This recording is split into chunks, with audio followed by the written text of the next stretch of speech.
Então, indo aqui para o nosso último bloco, para a nossa última gravação, na página 193, irmãos, olha só o que fala aqui: objeções feitas às antigas visões escatológicas pelo liberalismo e pela neo-ortodoxia. Página 193 do livro do pastor Ribeiro. Ó, visão da ressurreição corporal estranha ao pensamento bíblico semítico. Primeiro ponto que ele coloca. Ou seja, tanto os liberais quanto os neo-ortodoxos têm visões esquisitas sobre a questão da ressurreição. Visão pessimista da história, que conduz à alienação do indivíduo. Ou seja, eles têm uma visão da história pessimista, sendo que na nossa Bíblia, o Apocalipse, mesmo sendo um livro de juízo, é também um livro de triunfo. É juízo para o incrédulo, mas é triunfo para o crédulo. Já a visão liberal e neo-ortodoxa tem uma visão da história muito pessimista. Afinal de contas, o mundo só vai piorar, né? É óbvio, está na força do seu braço, vai melhorar de que jeito, né, filho? Né? Visão pessimista da história que conduz à alienação social. 3. 4. Consumpção da vingança contra os inimigos de Israel antigo. Estranha a cisão do amor salvífico presente nas Escrituras. Ou seja, fazem uma confusão sobre essa questão. 5. Biblicismo idólatra, que mantém uma interpretação fechada, impossibilitando novos insights teológicos. Ou seja, nós que defendemos uma leitura literal, somos biblicistas, fechados, idólatras, bibliólatras. Tudo bem. Se eles acham assim, né? Visão confessional fechada, conduzindo o texto a se adequar à confissão já formulada, em vez de uma exegese bíblica. Não podemos negar que muitas pessoas fazem isso, mas não é o fato de crermos na ressurreição que temos uma visão fechada. É um ato de fé. Não é o fato de crermos que um dia vai ter um anticristo que é uma visão fechada, é um ato de fé. Podemos contra-argumentar, mas é o fato de enxergar algo e de acreditar em algo. Exegese histórica gramatical ultrapassada diante das novas pesquisas linguísticas. É aqui que Lutero treme no túmulo, entendeu? Porque enquanto Lutero dedicou a vida dele, morrendo, para traduzir a Bíblia para o alemão, para que as pessoas conhecessem a Bíblia, somente a Bíblia, aí agora eles dizem que essa exegese histórica gramatical é ultrapassada. Porque hoje a gente tem novas pesquisas linguísticas. Estão entendendo, irmãos? Olha o dedinho do capeta aí, em nome do humanismo, da ciência, entendeu, irmãos? Irmãos, vocês me conhecem, eu gosto muito de... Vocês vão ver minhas mensagens, eu gosto muito de dialogar com a vida, de dialogar com o mercado. Eu até costumo dizer em algumas aulas, eu teria tudo para ser um pastor neopentecostal. Eu fui criado no mercado financeiro, eu gosto do business, eu gosto do mercado, eu gosto de negócios. Eu tenho uma inclinação muito mais pelo lado comercial do business do que do lado catedrático. Poderia ser um pastor envolvido no marketing empresarial e eclesiástico. Irmão, eu tenho tanto temor quando se trata da Bíblia, tenho tanto zelo, porque a Bíblia é Bíblia, mercado de trabalho é mercado de trabalho. Eu, por exemplo, tenho nesses últimos meses acompanhado muito o mercado financeiro e tenho visto a mudança que o mundo e a revolução que o mundo está passando. A gente está passando por uma revolução, meus irmãos, a ponto assim incalculável. Mas para mim, quando eu vejo o mundo, quando eu vejo a economia mundial, quando eu vejo, faz parte da história que o Evangelho vai escrever no Apocalipse, nenhuma novidade. E na igreja, os valores da igreja, e no mundo, os valores do mundo. Sabe, o que é de César, dai a César, o que é de Deus, dai a Deus. Existem coisas no mundo que nós podemos usar. Olha aqui, uma aula de seminário em tempo real pela transmissão. Isso é fantástico. Mas uma coisa são os valores de Deus, não são de Deus, e outras coisas são os valores do mundo, na perspectiva do mundo. Então, fica aqui, né, eu vejo que os liberais e os neo-ortodoxos, eles pecam tanto nessas questões. E aqui o Ribeiro só faz uma citação, né? E aqui ele coloca objeções feitas às novas visões escatológicas pela ortodoxia, sobre a negação das doutrinas fundamentais da fé cristã. Negam a ressurreição corporal de Jesus Cristo, negam a ressurreição corporal do ser humano, negam a salvação unicamente por Jesus Cristo. Por que eles negam a salvação, irmãos? Porque é simples. Se você tem uma vida ética e moral, você já vai para o céu. Entendeu? Negam uma vinda pessoal e visível de Cristo. Por que negam? Porque se é a ciência que dá o tom de tudo, como Jesus vai vir no soar da última trombeta, se lá no céu, com telescópio Hubble, a gente não vê Jesus, agora que tem o Max Weber, o James Webb, como que a gente não vê Jesus? Como que ele vai voltar? Ele vai voltar. Assim como ele nasceu, no ressoar da última trombeta. E ele vai voltar na sua glória, para julgar a terra e para resgatar os céus. Isso é fato. Né? Mas os liberais e os neo-ortodoxos não creem nisso. Negam o fim catastrófico para essa criação. É claro que eles vão negar. Porque, afinal de contas, se eles já negam o Filho de Deus, eles já negam a volta, já negam a salvação em Jesus, por que não vão negar o Apocalipse? Não teria coerência eles afirmar no final catastrófico, nas taças, nas trombetas, nos cálices. Não teria sentido eles valorizar ou ensinar que vai haver um anticristo. Não, não, não. Óbvio que eles vão negar. Negam a literalidade dos novos céus e da nova terra. Até porque eles estão muito felizes com tudo que eles veem. Negam a condenação eterna e a salvação eterna. Negam a inspiração da Bíblia. Negam a Bíblia como única e perfeita palavra de Deus. Sobre a prática hermenêutica e teológica, utiliza de uma linguagem interpretativa embasada no simbolismo e na interpretação alegórica. Utiliza-se de um discurso pagão, esotérico, hermenêutico e confuso. Utiliza de um discurso marxista interpretando o conceito do reino de Deus em termos políticos. Ou seja, porque eles usam o marxismo? Que o que importa aqui é compartilhar para todos, ter uma vida comum entre todos. Utiliza-se de um discurso pluralista e religioso, utiliza-se de uma hermenêutica de releitura ou da desconstrução embasada do leitor, utiliza-se de um discurso otimista de transformação do mundo, utiliza-se do discurso relativista da pós-modernidade. Síntese. Neste capítulo, tratamos das principais posições teológicas e dos mais relevantes pensadores contemporâneos da escatologia e como suas posições entraram em conflito com as posições ortodoxas e tradicionais sobre o tema. Também refletimos sobre o quanto essas posições têm forte influência do pensamento modernista e pós-modernista. E aqui o pastor Ribeiro agora vai dar as atividades de autoavaliação e assim, depois na página 199, ele vai fazer as suas considerações finais, mostrando que o povo de Deus ele precisa de Bíblia, ele precisa de Cristo, ele precisa de anunciar o verdadeiro evangelho e a verdadeira teologia. E agora, irmãos, eu tinha separado tanto material, você vê, o que eu queria passar para vocês, né? Eu queria passar para vocês que uma indicação do livro do Gruden. No capítulo 20 do Gruden, capítulo 20, ele vai falar sobre Satanás e os demônios. Satanás e os demônios. Vocês vão estudar essa parte quando estudarem a parte concernente a esse bloco, né? Que é a parte 2, a doutrina de Deus. Dentro da doutrina de Deus, tem o capítulo 19 que fala sobre anjos, que fala sobre os seres espirituais, e tem o capítulo de número 20, que fala sobre Satanás e os demônios. Mas eu gostaria que vocês deixassem e lessem depois, fica como uma leitura extra, quem lê vai ganhar pontos extras. O capítulo 19 e o capítulo 20. Por quê, irmãos?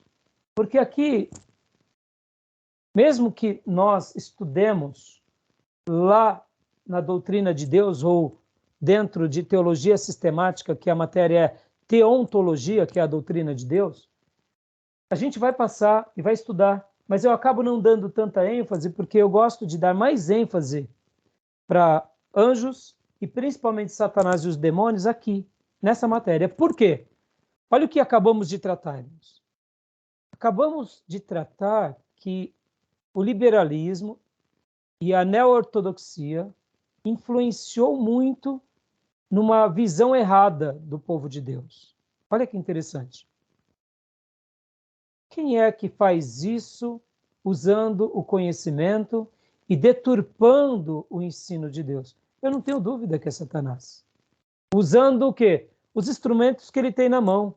Ou ele usa os ídolos, ou ele usa o paganismo, ou ele usa a faculdade, o ensino, o raciocínio, a universidade, o conhecimento, a ciência. Porque, irmãos, a gente não pode subestimar que Satanás e os demônios, eles têm um acervo milenar. Por exemplo, irmãos, aqui eu tenho um acervo na minha biblioteca. Tenho algumas centenas de livros. Qual que é o acervo do arqui-inimigo de Deus? Ele tem toda a história da humanidade e ele tem, além da história da humanidade, a história do período em que ele estava lá nos céus. Logo, ele conhece o ser humano de cor e salteado, de cima por baixo, dos avessos. Ele sabe discernir as paixões e as tentações do ser humano e ele sabe capturar essas almas em qualquer cultura, em qualquer geração. Não foi à toa que lá no Éden, diante de um homem perfeito e de uma mulher perfeita, ele conseguiu seduzir os que eram perfeitos. Olha, se ele conseguiu seduzir os que eram perfeitos, quem dera a nós. Por isso que eu falo que nós precisamos da palavra e precisamos conhecer o que a palavra revela dele. Para quê? Para se blindar dele e se munir, ficar munido contra os ataques dele. E a gente só vai fazer isso conhecendo a palavra e conhecendo a revelação de Deus e o que Deus diz sobre ele. Por quê? Porque eu não tenho dúvida que, por exemplo, essa distorção que há sobre a escatologia, que há sobre os liberais, ou que toda heresia que é criada em cima disso, que tem o dedo de Satanás.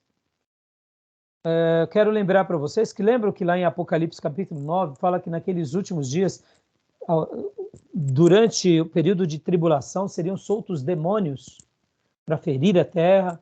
Então, irmão, se hoje a gente já está sob o poder e a influência do mal, imagina naqueles dias. Por essa razão, que aqueles demônios que também serão soltos, que ferirão uma quantidade imensa de habitantes do planeta, eu também quero acreditar que eles também persuadirão esses pelos quais eles ferirão. Se os demônios de hoje já conseguem persuadir, quem dera os demônios do amanhã. Está entendendo? Se há demônios sagazes que hoje já fazem uma destruição, imagina aqueles que foram acorrentados que serão soltos nos últimos dias. É o que eu acredito. Depois leiam também Apocalipse 9, para vocês verem essa relação, porque lá mostra muito bem esses seres que foram destinados para a última hora. Por que eles foram destinados para a última hora? Porque esse será o grande momento do acerto de contas com a humanidade. E essa humanidade que não segue o Cordeiro, essa humanidade que escolhe seguir ao anticristo, a sua paixão e ao erro, esses demônios também servirão como um instrumento de castigo sobre eles. Por quê? Porque será o momento de acerto de contas com os demônios e com esses que se tornam anti-evangelho. Ou seja, já que eles se incluem a seguir o espírito do anticristo, eles viverão sob a influência dos espíritos que procedem do anticristo. Tá bom? Beleza até aí? Tranquilo? Eu vou deixar aqui para vocês também, no capítulo, na página 57 do livrinho do Shed, eu ia tratar com vocês aqui, na página do Shed, página, na minha é 57, mas na de vocês não é. Deixa eu até mostrar para vocês rapidinho aqui, a escatologia. Deixa eu compartilhar essa tela. Deem uma olhadinha aqui nessa página, meus irmãos.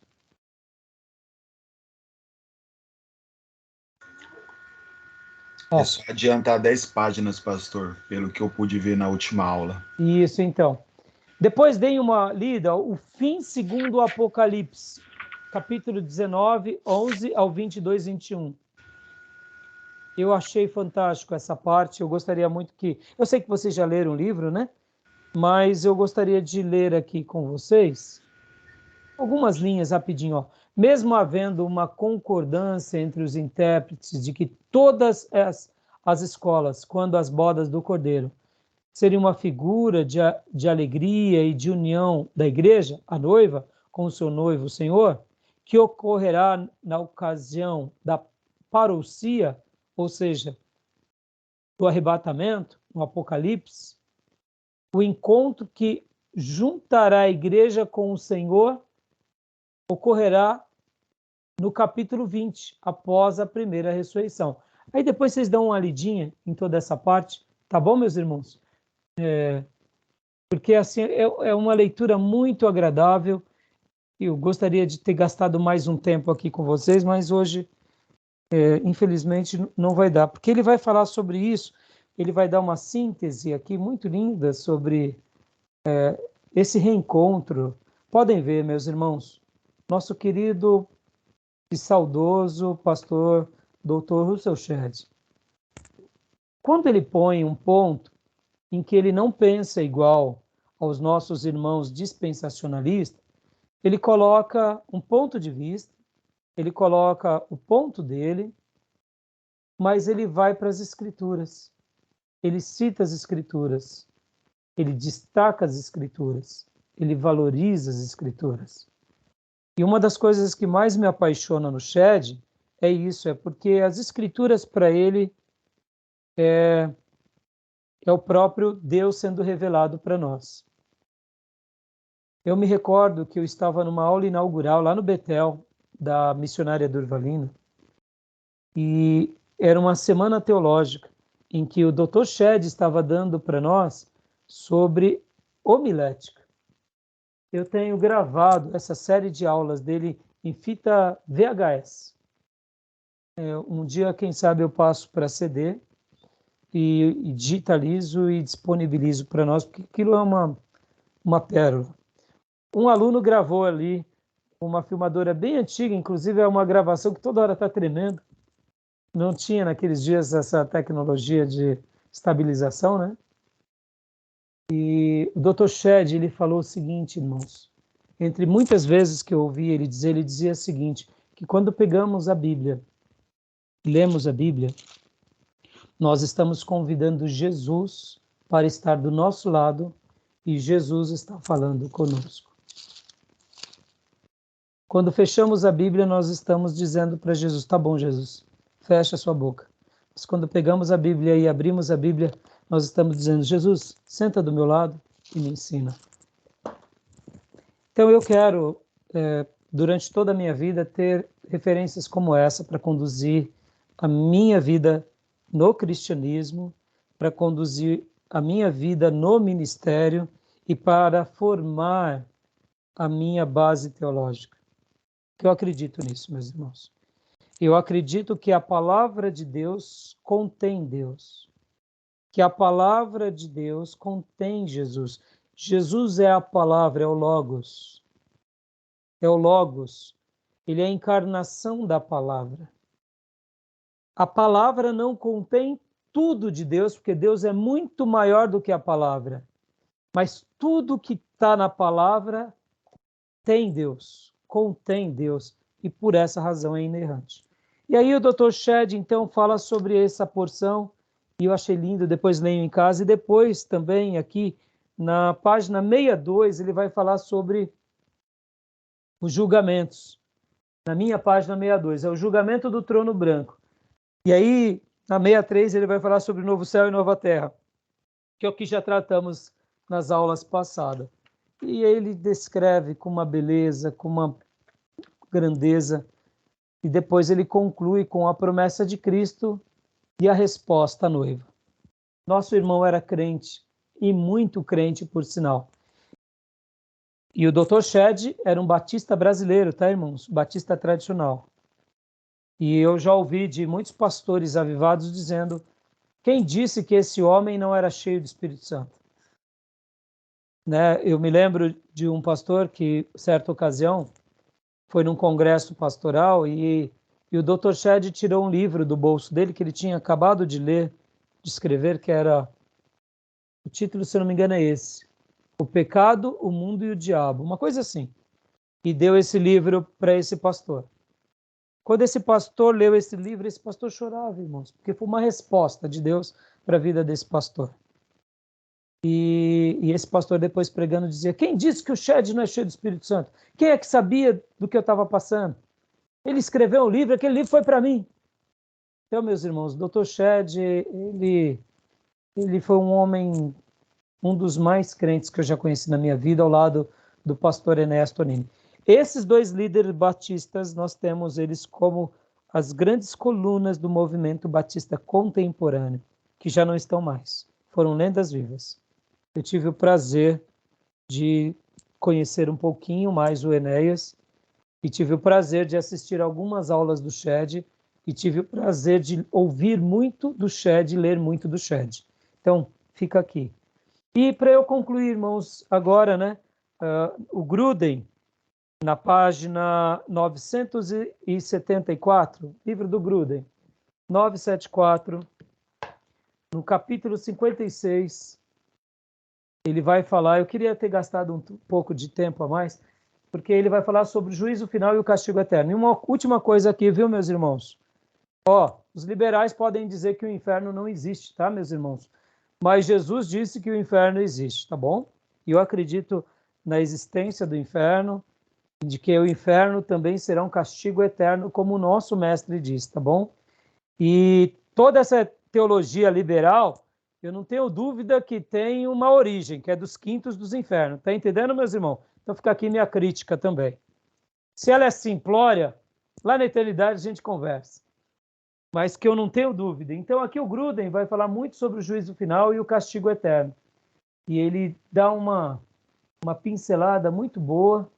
Eu queria ter gastado um tempo maior com os irmãos, principalmente na página 980, que fala a justiça de Deus no juízo final e a aplicação moral do juízo final. Deixa eu dizer uma coisa aqui, irmãos. Por que o mundo vai passar pelo castigo? O mundo vai passar pelo castigo, e principalmente essa geração que foi destinada ao castigo, ou a essa geração que vivenciará a última semana de Daniel. Talvez você pense assim, mas Deus é muito ruim, ele vai jogar todas as nações na última? Não é isso, meus irmãos. Todas as nações serão julgadas no grande tribunal de Deus, no tribunal do trono branco. O desfecho da última semana de Daniel e o julgamento das nações, a guerra Gog e Magog, ou a guerra do Armagedon, será um juízo de Deus sendo derramado sobre a terra, porque os habitantes da terra, durante esses 7 últimos anos, serão depravados, serão malignos, serão adoradores das trevas, do anticristo, serão de uma natureza anti-Deus tamanha que o próprio Deus deixará com que eles vivam segundo o curso da sua inclinação e impiedade. E diante disso tudo, Deus vem e os julga com dores, com pragas. Por quê? Porque na realidade, irmãos, Deus continua sendo Deus mesmo que hajam demônios cruéis. Ele não deixa de ser Deus. No entanto, o acerto de contas dele virá quando o cálice da ira dele transbordará. E essa última geração é quando o cálice transborda. Então Deus, ele tem uma justiça no juízo final, um acerto de conta às nações. E eu quero lembrar, irmãos, que é nessa hora que a gente também, como cristão, tem que fazer aquilo que o nosso pai da fé fazia. A gente não compactuar com as obras das trevas, nós termos compaixão por aqueles que estão sob justiça e nós sermos os porta-voz de Deus nessa geração caída. Por quê? Porque se a gente está vendo uma sociedade mundana, pervertida, onde os valores são malignos, são macabros, e a gente se cala, a gente torna-se cúmplice. Mas no momento que a gente prega, que a gente anuncia o amor de Deus e que a gente se posiciona de uma forma contrária, dizendo saia e fuja da cidade da desperdição e venha para a porta e passe pela porta, e a pessoa não quer, nós já não estamos mais sendo cúmplices dessa cidade. Nós estamos sendo sal, estamos sendo a luz. Então é por essa razão que a gente precisa ser que nem Abraão diante da cidade de Sodoma e Gomorra, intercessores, pregadores, insistir diante de Deus, porque o juízo de Deus vai ser derramado, porque o inferno é real e o castigo eterno de Deus é real. E a gente não pode perder isso de vista, tá bom, meus irmãos? E achar que Deus é injusto de julgar um povo injusto, basta a gente ver o que está acontecendo no planeta.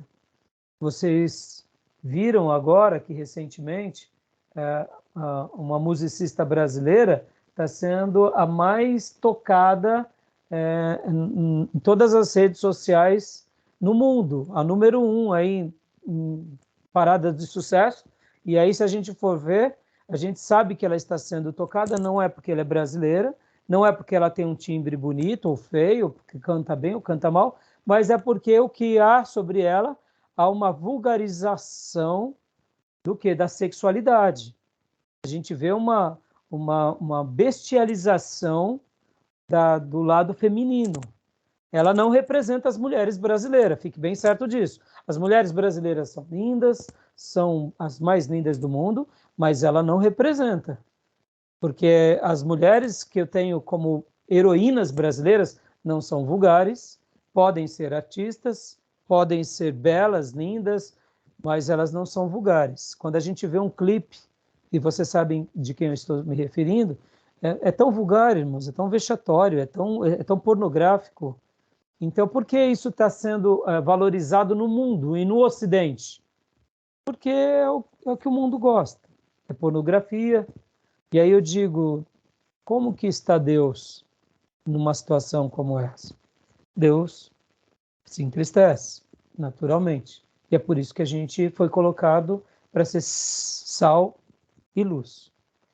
E o capítulo 57 do Grudem, abram lá, meus irmãos, Novo Céu e Nova Terra, nós já estudamos. E é isso que a gente aguarda. É o novo céu, é a nova terra, é esse novo destino, é um lugar novo, como Grudem na página 993, é a nova criação, será um lugar de grande beleza, abundância, alegria na presença de Deus. É esse o lugar que a gente vai viver, é esse o lugar que a gente vai estar, e é esse o lugar para a gente viver para sempre. Tá bom, meus irmãos? Então, eu quero até concluir com as palavras aqui do nosso querido irmão Hobbes, no livro dele, no livro do Hobbes. Deixa eu só pegar aqui. Onde está?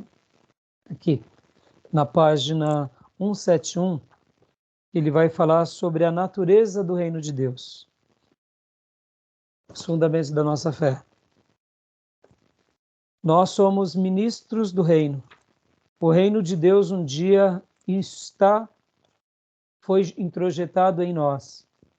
Que nós possamos ser ministros desse reino enquanto vivermos e expandirmos esse reino e anunciarmos o rei desse reino, que ele em breve virá. Porque é para isso que nós estamos aqui. E o Grudem, ou melhor, o Hobbes, ele encerra o livro falando sobre isso, a natureza do reino. E nós somos mensageiros do reino. E que a nossa teologia possa servir na expansão do reino. Que reino? O reino de Deus. Segundo os valores de Deus, segundo a revelação de Deus. E que possamos ter igrejas que zelem pela mensagem desse reino. E que sejamos como nos últimos capítulos do Apocalipse, que deseje de todo o coração aquilo que o Espírito Santo deseja, porque é o que a noiva deseja. Que a gente possa dizer, ora vem, Senhor Jesus. Venha habitar conosco, venha estar entre nós o tempo todo. Enquanto estamos aqui, enquanto passarmos pelas tribulações, e que em breve possamos nos encontrar com o Senhor nos ares. E eu quero concluir essa última aula citando uma ideia que eu aprendi com o pastor José Ribeiro, que diz que para o crente, o Apocalipse não é o fim, é o retorno ao Éden. Então, eu quero honrar aqui meu querido pastor, professor José Ribeiro, e todas as vezes que eu prego o Apocalipse, ou que eu ensino o Apocalipse, eu me lembro disso. Para o não crente, para o ímpio, para aquele que segue o espírito do anticristo, que está sob a orientação do espírito do anticristo, o Apocalipse é o fim. Mas para o crente, para a noiva, para aquele que vive debaixo da graça de Deus e tem o Espírito Santo de Deus, o Apocalipse não é o fim, é o retorno ao Éden, é o reinício, é o reencontro à Nova Jerusalém, ao paraíso, é o início de uma nova jornada. O pastor Ribeiro ensinou algo mais ou menos do tipo, e as palavras são mais ou menos essa é a ideia. Tá bom, meus irmãos? Está encerrada a nossa aula. Alguma dúvida? Jesus Tranquilo? vai voltar, pastor. Isso é a certeza que temos, Jesus vai voltar. Ele vai voltar, Maranata, em breve. E para eu compartilhar aqui para vocês, terça-feira que vem começaremos um novo módulo. Vou mostrar aqui para vocês rapidinho. A gente vai aprender aqui, ó. Deixa eu mostrar para vocês. Compartilhar aqui. Vamos estudar um novo módulo. A gente vai aprender Educação Religiosa 1. Nós vamos estudar aqui esse material. Ele é maravilhoso. Deixa eu mostrar aqui rapidinho para vocês. A gente vai estudar esse livro. É um livro bem antigo. Lá no seminário nós tirávamos Xerox. É a Pedagogia de Jesus. Estão vendo? O Mestre por Excelência. Esse vai ser o livro texto. É do J.M. Price. Tá bom? E tentem pesquisar para ver se vocês compram esse livro. Era da editora Joep, eu creio que não foi reeditado. Depois até me ajudem nessa questão. E também nós vamos pincelar esse material aqui também. A didática magna. Oh, meu Deus, isso daqui é extraordinário. Deixa eu mostrar aqui para vocês. Didática magna. Comênios. Didática magna Comênios. Tá bom? A gente só vai pincelar, porque essa obra aqui é muito grande e é muito imensa. Não dá para a gente trabalhar ela no semestre. Mas ela, até hoje, essa didática magna de Comênios, ela é um clássico. Comênios foi um pastor, um puritano. Ele é considerado o pai da pedagogia, irmãos. E a didática magna, ela até hoje ela é lida e apreciada entre os pedagogos.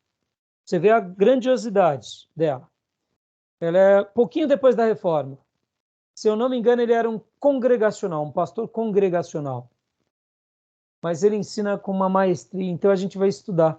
E a prova eu vou mandar para vocês vão responder, tem que entregá-la para mim até segunda-feira, com todos os textos e todos os exercícios extras e tudo que vocês fizeram. Se vocês viram um vídeo a mais, se vocês leram um artigo a mais, coloquem tudo lá naquela declaração de leitura, tá bom? Porque eu vou estar considerando. E é isso. Tudo bem, meus irmãos? Beleza, pastor. E eu gostaria hoje de encerrar de uma forma diferente, orando. Orando para que Deus nos ajude na caminhada. Para que a gente seja fiel até a morte e que naquilo que Deus tem reservado para nós, possamos honrar o Cordeiro e alegrar o Cordeiro e ser fiel ao Cordeiro e à mensagem do Cordeiro enquanto vivemos. Vamos orar?